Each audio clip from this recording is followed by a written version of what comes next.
Art of education में आपका स्वागत है। 1 अगस्त 2024 के महीने में लखपति दीदी सम्मेलन कहाँ आयोजित किया गया है?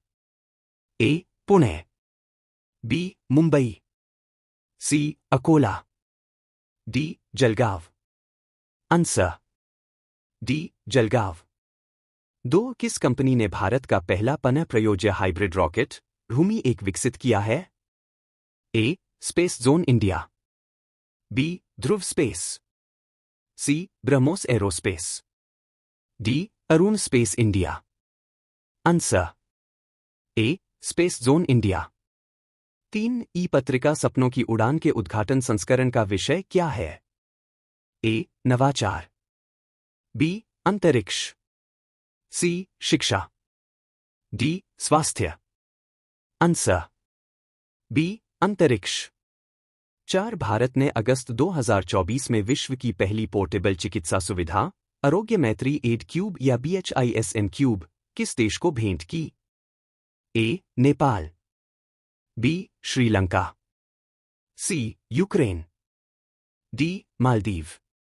Answer C. यूक्रेन। 5. अगस्त 2024 में वैश्विक मुथामिज मुरुगन सम्मेलन कहाँ आयोजित किया गया था?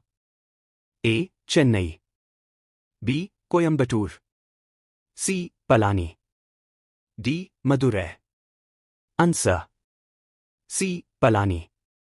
6. यूपीएस योजना के तहत औसत मूल वेतन का कितना प्रतिशत पेंशन के रूप में दिया जाएगा?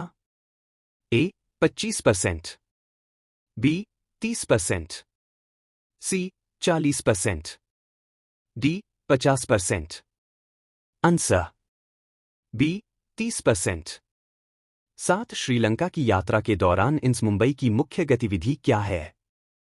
ए. डोर्नियर विमान के लिए स्पेयर पार्ट्स वितरित करना, बी. संयुक्त नौसैनिक अभ्यास आयोजित करना, सी. एक नया नौसैनिक अड्डा खोलना, डी. सांस्कृतिक आदान प्रदान में भाग लेना।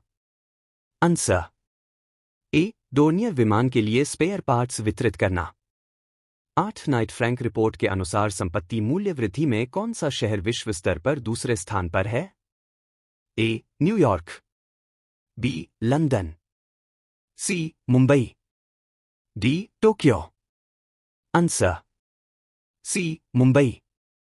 9. पर्यावरणीय स्थिरता के संबंध में बायो-ईथीन नीति किस प्रमुख लक्ष्य का समर्थन करती है?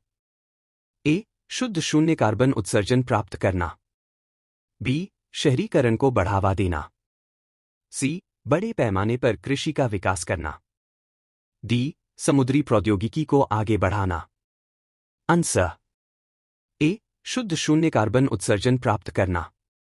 10. 15वें वित्त आयोग की अवधि के दौरान विज्ञान धारा योजना के लिए प्रस्तावित परिव्यय क्या है?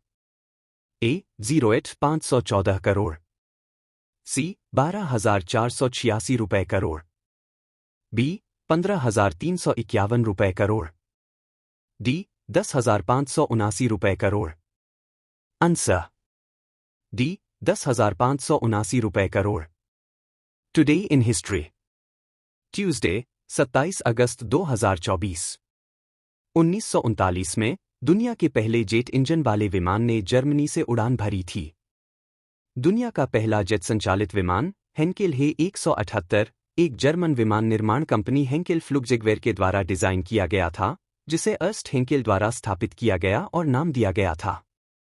1859 देश के महान उद्योगपति दोराबजी टाटा का जन्म हुआ था। उन्होंने ही टाटा स्टील की नींव रखी थी। 1870 श्रमजीवी संघ की स्थापना इसी दिन हुई थी। यह भारत का पहला मजदूर संगठन था।